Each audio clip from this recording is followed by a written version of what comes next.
우리나라의 고전 이제 구전 동화나 이제 어린이 동화를 보면 은혜가 붙은 동화가 참 많습니다. 뭐 이제 은혜 갚은 까치, 은혜 갚은 두꺼비, 은혜 갚은 호랑이, 은혜 갚은 두루미, 뭐 이렇게 은혜를 갚는 경우가 참 많아요, 맞죠? 이렇게 옛날부터 이제 이 은혜라는 단어를 많이 사용했고 지금도 우리는 특히 교회에서 이런 단어를 많이 사용하는데요. 은혜라는 단어는 사전적으로 보면 고맙게 베풀어 주는 신세나 혜택이라는 의미를 가지고 있습니다. 특히 이제 저에게 누군가가 필요한 것을 해주면 그것이 저에게 은혜가 될 수 있다는 것입니다. 그리고 그 사람에게 얻은 것에 대한 보답을 하면 은혜를 갚은 것이 될 수가 있죠. 그래서 흥부와 놀부를 보시면 흥부는 다리를 까치를 도와서 박을 얻고 부자가 되고, 놀부는 그것을 보고 멀쩡한 까치 다리를 꺾어서 치료해 주니까 도깨비가 나와서 이제 망하게 한다. 이게 이제 보통 하는 동화, 이제 구전 동화죠. 그런 것처럼 힘든 사람을 도와주는 것, 이것을 이제 은혜라고 합니다. 하지만 요즘에는 이제 사실 은혜라는 기준은 가장 큰 것은 한쪽에서 일방적으로 해주는 걸 얘기합니다. 보통은 이제 첫 번째면 이제 은혜는 내가 받는 은혜는 나는 아무것도 아닌데 누군가 날 해줬을 때 그것을 은혜라고 많이 하죠. 하지만 세상에서는 얘기하는 은혜는 어찌 보면 이제 기브 앤 테이크가 많은 경우가 있습니다. 기브 앤 테이크가 뭡니까? 주고 받는 거죠. 내가 이 사람한테 은혜를 대하면 그 사람도 나에게 대해서 은혜를 갚는 걸 기브 앤 테이크라고 하죠. 그래서 이제 나는 누군가를 도와줬는데 그 사람이 내가 힘들 때 도와주지 않으면 어떻게 합니까? 저 나쁜 사람, 은혜도 모르고 난 도와줬는데 왜 나 안 도와주지? 나는 원망을 할 때가 있지 않습니까? 어찌 보면 나는 뭔가를 바라면서 도와주지는 않았어요. 하지만 언젠가부터 원하게 되는 뭔가를 나는 해줬는데 왜 나에게 안 해주지라는 이러한 마음속에 그러한 생각이 드는 것 같아요. 이게 어찌 보면 세상이 심어준, 우리에게 준 가장 너무 일방적이고 너무 당연한 거지만 이것이 어찌 보면 우리에게 있어서 누군가 그냥 그 뒤를 생각하지 않고 도울 수 없게 만드는 그러한 그런 상황을 만드는 것 같습니다. 이렇게 사람과 사람과의 관계는 이렇게 기브 앤 테이크, 이러한 은혜가 이제 우리에게 주어진다면 하나님과 우리와의 관계 속에서는 어떻게 이러한 은혜가 이루어지게 될까요? 오늘 본문의 사도 바울은 디모데에게 보내는 편지를 보냅니다. 그래서 디모데전서 1장 2절을 보면 디모데는 믿음 안에서 참 아들이라고 사도 바울은 얘기하거든요. 그래서 사도 바울은 누구보다 이 디모데를 자신이 각별히 아끼는 제자, 그리고 참 아들이라고 부르고 있습니다. 이러한 바울은 자신이 마게도냐로 갈 때 디모데에게 에베소에 머물러 성도들이 다른 믿음과 교훈이 아닌 바른 신앙을 가지게 해라고 이렇게 말하고 있죠. 그리고 오늘 본문이 14절에 이제 이르러서 이렇게 얘기하는데요. 14절 함께 읽겠습니다. 우리 주의 은혜가 그리스도 예수 안에 있는 믿음과 사랑과 함께 넘치도록 풍성하였도다. 아멘. 사도 바울은 주의 은혜가 그리스도 예수 안에 있는 믿음과 사랑과 함께 넘치도록 풍성하였다고 고백을 합니다. 그런데 바울은 이러한 고백 바로 전에 이렇게 고백하는데요. 13절인데요. 제가 한번 읽겠습니다. 한번 띄워주세요. 13절. 내가 전에는 비방자요 박해자요 폭행자였으나 도리어 긍휼을 입은 것은 내가 믿지 아니할 때 알지 못하고 행하였음이라. 아멘. 바울은 자신에 대해서 이렇게 고백합니다. 특히 이제 우리가 오늘 본문에도 보면 15절의 끝부분에 난 죄인 중에 내가 괴수다라고 고백을 하죠. 이렇게 바울은 자신에 대해서 얘기하는 이유는 바울은 누구보다 하나님으로부터 은혜를 많이 받은 자이기 때문입니다. 우리도 아시겠지만 바울이 어떤 사람이었습니까? 사울이라는 이름으로 예수님을 믿는 자들, 예수 믿는 그리스도인들을 핍박하고 비난하는 자가 아니었습니까? 특히 이제 다메섹으로 가는 그 길도 사실은 그리스도인들이 모여 있는 곳을 신고하려고, 그러니까 거기 가서 내가 쳐들어가서 그곳을 이제 잡아서 이제 핍박하겠다, 박해하겠다라고 이제 증명하기 위해서 그 가는 길에 예수님께서 이 사울을 만나신 겁니다.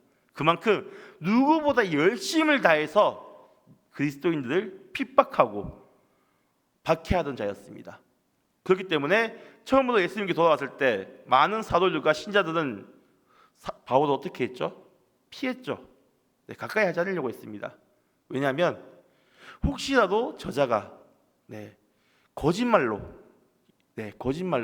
이렇게 와서 우리에게 마음을 열게 하고 다 잡아갈 수 있다 생각을 하지 않겠습니까? 네, 이렇게 작전을 짜서 이렇게 온 거지 않을까 의심할 수 있겠죠. 또 무엇보다 그만큼 자신의 친구들과 동료들과 함께 있는 성도들을 핍박했으면 마음이 안 가는 것도 당연한 거죠. 네. 그런데 이러한 바울은 어떻습니까? 누구보다 예수님을 열심히 믿고 전합니다. 사도 바울에 대해서 이제 찾은 내용이 이제 사도행전 9장 1절과 2절인데요. 혹시 제가 PPT 준비했으면 안 띄워도 됩니다. 네, 죄송합니다. 네, 이렇게 사도 바울은 누구보다 열심히 믿는 자들 잡았고 이제 죽이는 이러한 경우가 있었습니다. 그래서 이러한 자에게 하나님께서 부르시고 인도하신 것, 그것이 바로 사도 바울에게는 큰 은혜이자 긍휼이었습니다. 이러한 사도 바울이었기 때문에 그렇기 때문에 자신은 이렇게 비방자요, 박해자요, 폭행자라고 이렇게 고백할 수 있었죠. 그리고 죄인들의 뭐라고요? 내가 괴수다라고 고백을 하게 되는 이유가 이것입니다. 사실 여기 계신 성도님들 누구 한 명도 하나님께 은혜 받지 않은 사람이 없을 겁니다. 우리는 주님께 은혜 받았기에 이곳에 있습니다. 믿으십니까? 그 주님의 그 은혜가 없이는 주님께 나아갈 수가 없어요. 우리가 주님을 믿는 것 자체가 바로 은혜입니다. 믿으십니까? 그러한 은혜를 우리는 분명히 이것을 품고 생각하고 우리에게 주어진 은혜에 감사하면서 살아가고 있는데 어느 순간부터 이 은혜 우리 삶 속에서 잘 기억나지가 않습니다. 세상 속에서 살아가면서 직장 아니면 가정 그 많은 모든 사회적 관계 속에서 살아가면서 내가 받았던 은혜가 언제인지 내가 하나님께 받은 은혜가 언제였는지 기억나지가 않습니다. 안 그렇습니까?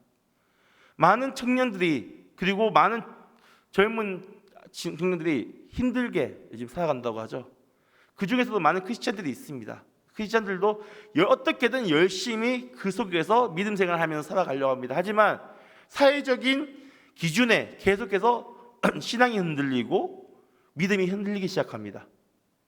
그러면서 지금 당장 어떻게든 살아가려고 발버둥 치게 되는데요. 그 순간 내가 받았던 은혜, 내가 처음 예수님을 만나고 느꼈던 첫사랑 그때, 그리고 그뿐만 아니라 매 순간 나에게 주어지는 은혜가 느껴지지가 않아요. 어떻게 보면 메말라 간다고 하죠. 주님은 계속해서 우리에게 은혜를 주시고 주님 함께 하시는데 나는 점점 메말라 갑니다. 오늘 이제 본문의 14절에는 믿음과 사랑과 함께 넘치도록 풍성하였도다라고 하죠.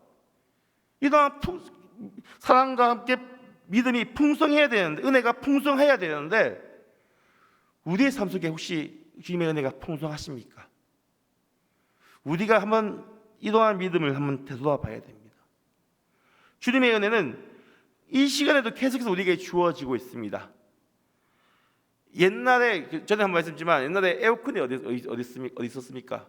선풍기도 겨우 있을까 말까 하는 이러한 예배당에서 주님 예배할 때 더우며 부채질하면서 어떻게든 예배 드리고 말씀 들었잖아요. 여름에 한여름에. 그런데 지금은 에어컨 얼마나 시원하게 해주고 있습니까? 하물며 추워서 지금 이 더운 날씨에도 에어컨이 추워서 더 껴입고 있죠. 이것도 뭐라고요? 은혜입니다. 그렇죠. 은혜입니다. 이렇게 뭐 해가지고 막 어두워도 이렇게 전등을 켜서 밝게 예배를 드릴 수 있는 것도 은혜고요. 이런 하나하나가 은혜인데 혹시 예배당 오시면서 그게 은혜라고 느끼셨습니까? 아니죠.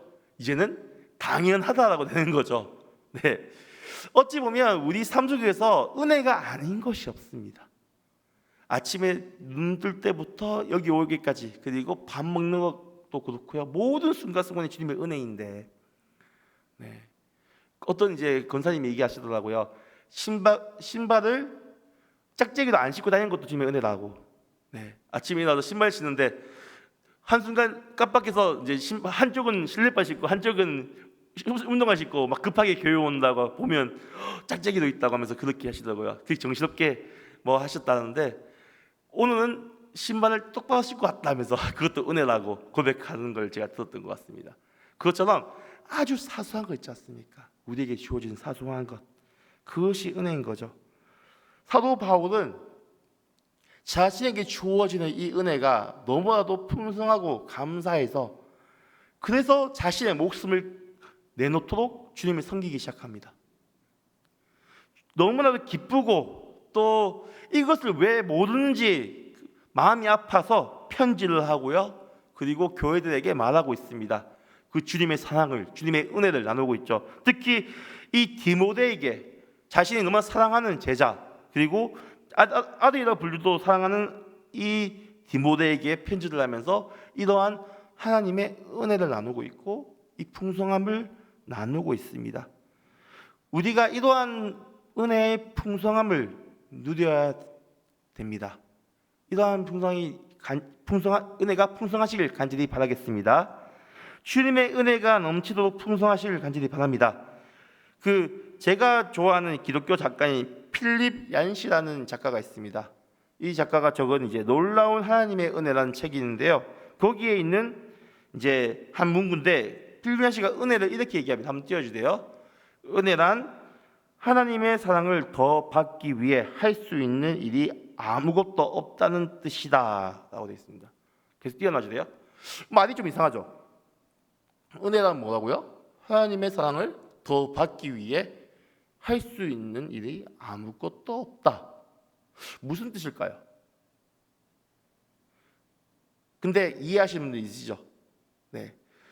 은혜를 받으려면 우리가 해야 될 게 있을까요? 없다는 것입니다. 네. 이 하나님 주시는 은혜는 우리가 할 수 있는 게 없어요. 하나님의 일방적인 사랑이자 은혜입니다. 우리는 그것에 반응할 수밖에 없다는 겁니다. 하나님이 우리를 부르셨고 우리를 선택하셨고 이 자리에 부르셨습니다. 믿으십니까? 하나님께서 지금도 계속해서 우리에게 은혜를 주어주고 있어요. 주시고 있습니다. 사람의 은혜, 아까 얘기했죠. 뭐라고요? give and take. 사람들이 생각하는 은혜는 give and take입니다. 내가 은혜를 베풀면 그 사람이 은혜를 갚는 것, 이것이 세상에서 얘기하는 은혜라고 얘기하는데요. 하나님이 생각하는 이 은혜는 일방적인 것입니다. 내가 너에게 사랑을 주기도 은혜를 주기도 선택했다. 이것이 하나님의 사랑입니다. 아브라함과 하나님과의 언약 기억하십니까? 하나님의 불이 그 갈라진 동물을 가로지르죠. 분명히 그 시대의 계약을 맺는 둘이서 같이 시체를 건너가야 됩니다. 피가 있는 시체를 지나가야 됩니다. 하지만 하나님과 이 아브라함의 언약은 하나님의 불꽃이 혼자서 그 시체를 지나갑니다. 그것을 아브라함이 보죠. 그것을 뭐였다겠습니까? 하나님의 일방적인, 그리고 하나님께서 내가 너를 선택했고 내가 너를 통해서 큰 민족을 이루겠다라고 하나님께서 말씀하고 계신 겁니다. 그에 대해서 우리는 뭘 하면 안 되죠? 순종하면 되는 것이죠. 분명히 그러한 하나님의 말씀과 하나님의 명령은 생각보다 우리에게 쉽지 않습니다. 어찌 보면 우리의 삶을 건드는 어떻게 보면 우리의 삶을 우리가 정해놓은 우리 삶의 틀을 흔들 수도 있습니다. 그런데 무엇이 옳을까요? 하나님의 말씀이겠습니까? 우리가 정한 삶의 틀일까요? 하나님의 말씀입니다. 하나님의 말씀이 비록 우리의 삶이 흔들리게 하더라도 하나님은 우리에게 좋은 곳을 주려고 하시고 좋은 길로 가게 하시려고 하십니다. 결코 하나님께서 우리를 막 가시밭으로 가게 하지는 않으시는 거죠. 비록 우리 삶이 그렇게 힘들고 괴롭게 느껴질 수는 있습니다. 이렇게 많이 비유하는데요, 두 갈래길이 있습니다. 한 길은 저 멀리 도시가 보이고 아주 4차선 또 아스팔트로 쫙 잘 되어 있는 길이고요. 한 길은 좁은 산길로 가는 길입니다. 어디로 가면 편할까요? 아스팔트로 가면 편하겠죠. 네, 넓고 좋아 보이고 도시도 보이고. 그런데 이 도시로 가면 그 끝은 뭐하고요? 절벽입니다. 끝없는 절벽으로 떨어지고요. 비록 좁은 산길로 가더라도 이 끝은 하나님께로 가는, 천국으로 가는 길이었던 것입니다. 그랬을 때 하나님께서는 좁은 길로 가라고 말씀하십니다. 그러면 사람은 고민하게 됩니다. 저 길 가면 힘들어 보이는데 저기 동물도 나오고 벌레도 나오고 나는 깨끗한 길로 갈래. 하나님의 그 말씀은 좁은 길로 가러 가시지만 나는 이 길로 갈 거야. 나 이 길이 맞아 하면서 넓은 길로 가면 어떻게 될까요? 그 길의 끝은 낭떠러지 영원한 죽음으로 가는 길이었습니다. 이렇게 우리가 많이 두 갈래 길을 얘기하는데요. 이것처럼 우리는 우리의 기준으로만 계속해서 그를 지키려고 합니다. 그런데 그것을 하나님의 말씀으로 흔들게 될 때 우리는 무엇을 선택하게 될까요? 바로 나의 길을 선택하는 사람이 많습니다. 결국은 그런 순간 교회를 떠나는 사람이 많아지죠. 하지만 우리가 그 주님의 그 말씀을 붙잡고 살아간다면 내가 정했던, 내가 선택한 이 길이 흔들릴지도 모르겠지만 더 탄탄해지고 더 바른 길로 나아가게 됩니다. 비록 내 삶의 틀이 바뀌더라도 주님께 순종하고 나아갈 때 주님께서는 우리의 앞길을 인도하시고 길을 열어가시죠. 그것도 은혜인 것입니다. 그런데 우리는 어떻습니까? 이러한 은혜를, 이것도 은혜인데도 그것 불구하고 그것을 생각하지 못하고 나를 기준으로 나를 생각하면서 내 자신만 챙기고 있는 우리의 모습이 있지는 않습니까? 우리는 정말 더욱더 민감하게 주님을 바라보고 주님께 나아가야 됩니다. 그랬을 때 우리에게 주어지는 은혜를 제대로 알아볼 수 있고 느낄 수 있게 됩니다. 여기 있는 성도님들, 우리는 다 여기 주님의 은혜를 받으면서 오지 않으셨습니까? 이렇게 교회에 와서 함께 식사하고 교제하고 이것 또한 너무나 큰 주님의 은혜입니다. 은혜는 오직 주님께서만 주실 수 있습니다. 믿으십니까? 우리의 삶의 이 은혜, 예배를 드리고 찬양하고 너무나 큰 이 은혜를 우리는 그냥 우리만 갖고 있는 것이 아니라 또 나눌 수도 있는 거죠. 그것이 바로 간증이고 복음 전도인 겁니다. 그리고 우리가 더욱더 중요한 것은 이러한 은혜를 우리뿐만 아니라 우리의 자녀들에게도 나눠주고 함께 이 은혜의 풍성함을 누릴 수 있게 해야 합니다. 우리 성도님들, 처음 주님을 만났을 때를 기억하십니까? 성도님들마다 경험은 다르겠지만 다 주님의 그 은혜로 교회를 오게 되고 나가게 됩니다. 제가 모태신앙이라고 말씀드렸던 것 같습니다. 저는 모태신앙이고 진짜 신앙을 못했습니다. 완전 교회를 오는 게 너무나 싫었고, 그리고 말하지만 어머니가 무서워서 제가 안 착했으면 교회를 떠났을 겁니다. 일찍. 제가 너무 착해서 교회를 열심히 따라간 것 같은데요. 저는 겁이 많았거든요. 제가 4층 아파트에 살았는데 너무 무서웠습니다. 4층도 무서운 아이, 고소본증이 있어서 밑에도 못 쳐다보는 무서운 겁이 많은 아이였고요. 동네에 있는 그 말씀드렸지만 동네에 있는 모든 가게를 지나가면서 인사를 했던 그런 안입니다. 그러한 인사성이 아마도 교회에서 많이 쓰는 것 같습니다. 성도님들한테 안녕하세요, 안녕하세요 하는 게 그때부터 아마도 준비되지 않았나 싶기도 하고, 네, 준비된 사역자 이렇게 농담처럼 말하기도 하는데요.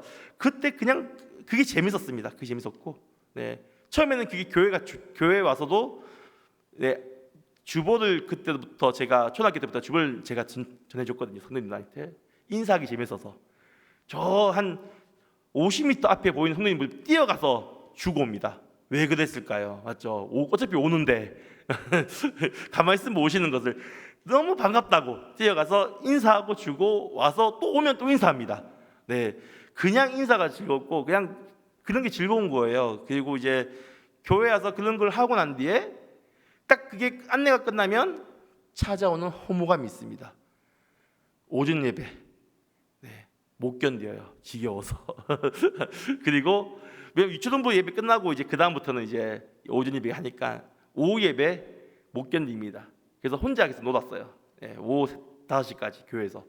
그리고 집에 갑니다. 아침은 좋았는데 아침 이후는 다 힘든 삶을 살아가죠. 초등학교 때부터. 이런데도 잘 못했습니다, 신앙을. 그래서 결국 주님께서 저를 마음을 터치해 주신 거는 대학교 1학년 때였고요. 네, 그렇게 교회를 다녔지만 저는 그것 또한 하나님의 은혜라고 생각을 합니다. 어찌 보면 그때 성격이 이제 그때 제 성격이 갖춰졌고 많이 우울함도 가졌었고 또 이제 제 자신에 대한 자존감도 떨어졌던 시기였습니다. 하지만 그런 시기도 저를 주님께서 세우셨고 저를 강하게 하셨던 것 같습니다. 이러한 은혜가 우리 어찌 보면 안 좋은 것도 저를 지금 이렇게 만들어준 거라 생각하고 그것도 주님의 은혜라고 생각하면서 모든 순간순간 은혜가 없었던 적이 없다라고 저는 고백하거든요. 선교 나갔을 때도 똑같습니다. 네, 저희 팀이 갑자기 사라지려고 하고 모든 팀 멤버가 떠나면서 남자가 저밖에 없고 한 6개월 동안 혼자 지냈습니다. 영어도 거의 안 쓰고 영국인데 영어도 거의 안 쓰고 또 팀 사역도 남자 혼자 하고 무슬림 사역 못하게 하거든요. 남자 혼자면 무조건 2명이서 혼자가 사역을 나가야 되는데 여자애들은 한 6명 있었습니다. 그러니까 자기들끼리 나갑니다. 남자는 저밖에 없다고 못 나가게 합니다. 그러면 저는 뭘 해야 될까요? 팀 사무실에서 무슬림 관련된 영상을 봐야 되고 6개월 동안 말이죠. 2년 중에 6개월을 그렇게 보냈습니다. 그러면서 좀 슬프지만 공황장애라는 것이 생겼습니다. 네, 사람 많은 곳이 두려워지고 무서워지더라고요. 그렇게 힘든 시기를 가졌음에도 불구하고 이렇게 사람들 앞에서 설교할 수 있고, 네, 사역을 할 수 있다는 것도 기적입니다. 이것도 주님의 은혜죠. 정말 주님께서 계속해서 치유하시고 저를 인도하셨거든요. 정말 한국 들어와서 처음 예배당 들어왔는데 구토할 뻔했습니다. 사람이 너무 많아서. 그래도 사람이 피폐해지고 힘들어졌지만 주님께서 저를 인도하시고 치유하시고 하면서 200명, 300명 있는 사람들 앞에서도 설교할 수 있게 하시고, 네, 공황장애 그렇게 하기 힘들거든요. 사실은요. 많은 연예인들이 갑자기 활동을 멈추는 이유가 공황장애라고 하잖아요. 사람들 같이 있으니 힘들고 막 괴롭고 정신적으로 힘들고 하잖아요.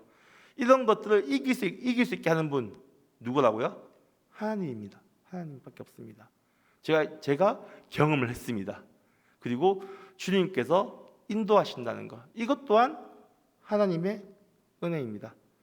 우리 삶 속에 힘든 것도 주님의 은혜이고 기쁜 것도 주님의 은혜이고 모든 순간 주님의 은혜가 없을 때가 없다는 것 기억하시고 우리가 앞으로 이제 또 계속해서 살아가야 되지 않습니까? 이제 예배 마치고 오늘 성경 퀴즈 한다고 열심히 또 이제 준비하시는데, 네, 성경 퀴즈 맞춰도 은혜이고 못 맞춰도 은혜라는 거, 네, 기억하시고, 네, 주님의 은혜로, 네, 하시길 간절히 바라겠습니다.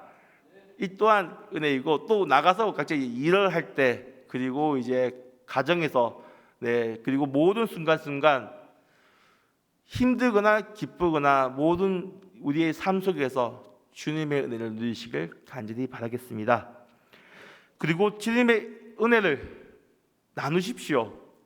우리 새 예배에서 아니면 뭐 개별적으로 개인적으로 연락하더라도 서로가 서로에게 나누고 이 은혜를 나눴을 때 그 은혜가 배가 됩니다. 믿으십니까? 은혜를 나누시고 함께 힘든 거는 또 힘든 것도 나누시고 기쁜 거는 기쁜 대로 나누시고 우리가 이러한 나눔이 풍성해지면서 우리 교회 가운데 은혜가 풍성하길 간절히 바라겠습니다. 주님의 은혜가 풍성하며 주님의 은혜를 받는 성도님들 되시길 간절히 바라겠습니다. 우리 함께 찬양할 건데요. 네, 오직 예수뿐이라는 찬양이 있습니다. 은혜 아니면 살아갈 수가 없네라는 가사로 시작하는데 한번 우리 함께 찬양하면서 나아가시겠습니다.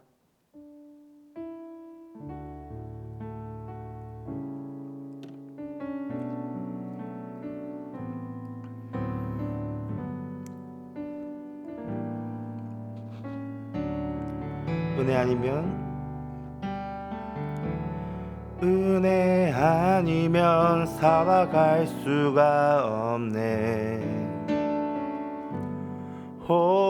호흡마저도 다 주의 것이니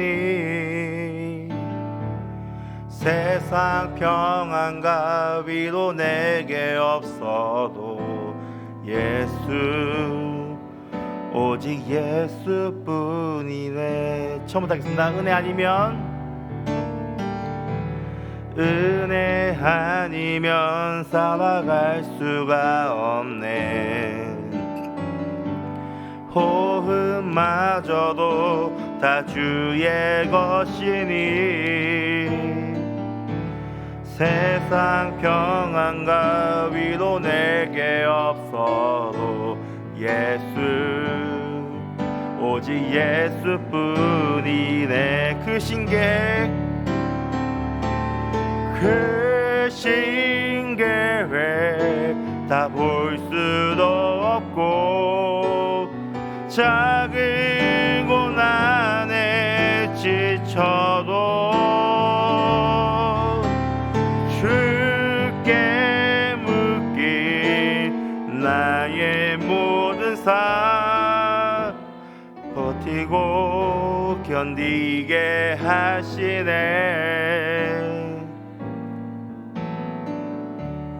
은혜 아니면 살아갈 수가 없네. 나의 모든 것 다 주께 맡기니 참된 평안과 위로 내게 주신 주 예수 오직 예수뿐이네. 아멘. 정말 우리는 은혜 아니면 살아갈 수 없고 은혜 없으면 살아갈 수 없습니다. 세상의 평안과 위로는 우리를 치유할 수 없고 우리에게 위로를 참된 평안을 줄 수가 없습니다. 하지만 참된 평화, 참된 위로 어디 있습니까? 주님께 있습니다. 오직 예수뿐입니다. 이것이 바로 우리에게 있어서 큰 은혜입니다. 은혜 없이 살아갈 수 없음을 고백하실 성도님 되시길 간절히 바라겠습니다. 주님 안에서 은혜가 풍성한 우리 성도님 되시고 모든 순간이 주님의 은혜가 되는 우리 성도님 되시길 간절히 바라겠습니다. 기도하겠습니다. 하나님 아버지 감사합니다. 주님 우리 가운데 주어지는 모든 은혜 너무나도 감사드립니다. 우리가 하나님께 이 은혜를 감사하는 삶을 살아가게 하여 주시옵소서. 은혜 없이 살아갈 수 없음을 고백합니다. 주님 우리 삶 속에 은혜 아닌 것이 없음을 고백합니다. 주님 함께하여 주시옵시고 이 은혜 풍성함을 누리며 주님께 감사하며 살아가는 우리 모두가 되게 하여 주시옵소서. 매 순간순간 모든 것이 은혜이길 간절히 바라며 나아갑니다. 주님 우리가 이 은혜를 누리며 살아가게 하여 주시옵소서. 늘 은혜를 붙잡고 살아가게 하여 주시옵소서. 오직 예수님뿐임을 기억하며 나아가게 하여 주시옵소서. 감사드리며 거룩하신 예수님 이름으로 기도드립니다. 아멘. 찬송가 310장 찬양하겠습니다. 310장 찬양가 찬송드리면서 준비하신 예물 드리겠습니다.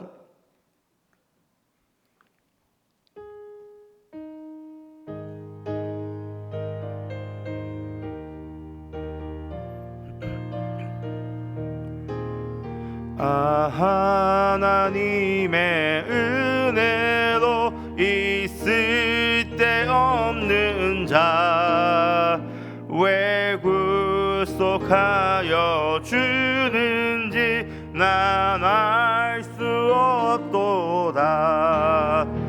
내가 믿고 또 의지함을 내 모든 형편하시는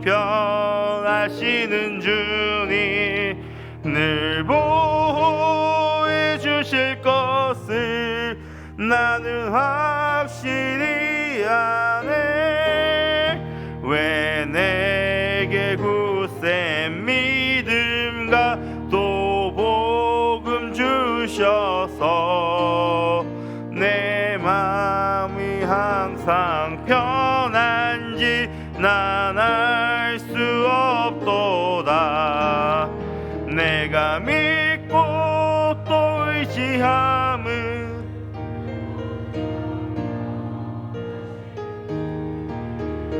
늘 보호해 주실 것을 나는 확실히 아네. 왜 내게 성령 주셔서 내 마음 감동해 주 예수 믿게 하는지 난 알 수 없도다. 내가 믿고 또 의지하는 내 모든 형편하시는 주님 늘 보호해 주실 것을 나는 확실히 아네. 주 언제 강림하실지 혹 밤에 혹 낮에 또 주님 만날 그곳도 난 알 수 없도다. 내가 믿고 또 의지함을 내 모든 형편하시는 주님 늘 보호해 주실 것을 나는 확실히 아네. 기도하겠습니다. 하나님 아버지 감사합니다. 하나님 이렇게 우리가 또 귀중한 예물을 주님께 드립니다. 정말 이 예물들 주님께서 인도하여 주시옵시고 이 예물이 드리는 곳곳마다 주님의 은혜가 있게 하여 주시옵소서. 주님 정말 우리가 드릴 때 우리가 작정하여 정말 이 건축을 위해서 기도합니다. 정말 주님께서 인도하여 주시옵시고 정말 주님께서 필요한 곳에 쓰여지게 하여 주시옵소서. 그리고 드리는 손들 주께서 기억하여 주시옵시고 은혜와 복 내려 주시옵소서. 감사드리며 거룩하신 예수님 이름으로 기도드립니다. 아멘. 교회 소식 전해드리겠습니다. 네, 다음 주일은 맥주 감사절입니다. 네, 지난 6개월 동안 하나님의 은혜를 돌아보며 감사하는 시간 되길 바랍니다. 샬롬 축복전도 계속해서 나눠드리고 있습니다. 네, 새신자들 매주 만나 샬롬 축복전도지를 나누어 주시길 바랍니다. 그리고 지금 예배를 마치고 바로 기간별 성경 기도회를 진행하도록 하겠습니다. 그리고 오늘 설 리더 모임은 성경 기도로 인해서 하시게 되었습니다. 그리고 다가오는 금요일 금요 기도회 때부터 1, 2, 3 새벽 기도회가 진행됩니다. 그래서 금요 기도회, 주일 새벽 기도, 그리고 월요일 새벽 기도까지 이렇게 3일 동안 진행되니 성도님들의 많은 참석 부탁드립니다. 그리고 다음 주일 오전 예배 때는 창주교회 김영도 목사님을 위한 구제 헌금, 헌금을 드리는 순서를 가지겠습니다. 그리고 7월 9일부터 12일까지 부흥회가 있습니다. 그래서 앞에 보시면 이제 묵상에 많은 내용이 있지 않습니까? 이것이 바로 이 강상한 목사님의 이제 부흥회를 하고 이제 느꼈던 그러한 내용들이 쭉 나눠지는데 이것을 보시면서 더욱더 부흥회를 사모하시고 또 기대하며 준비하는 성도님 되시길 간절히 바라겠습니다. 네, 매주 화요일 오전 10시에 소예배실에서 중보기도가 있고요. 그리고 매주 금요일 오전 10시에 전도특공대가 있습니다. 7월 봉사위원 나와 있으니까 참고해 주시고 준비해 주시기 바라고 또 다음 주 식사조랑 설거지조 확인하시고 준비해 주시기 바랍니다. 그럼 이 시간 우리 찬송가 369장 찬양 드리고 기도드리면서 예배 마치겠습니다.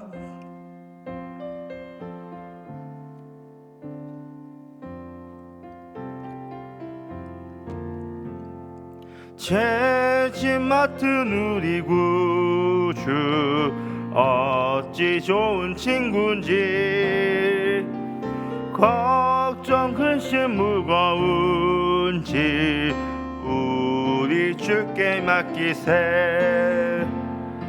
주께 고함 없는 도로 복을 받지 못하네. 사람들이 어찌하여 아랠 줄을 모를까. 시험 걱정 모든 괴로움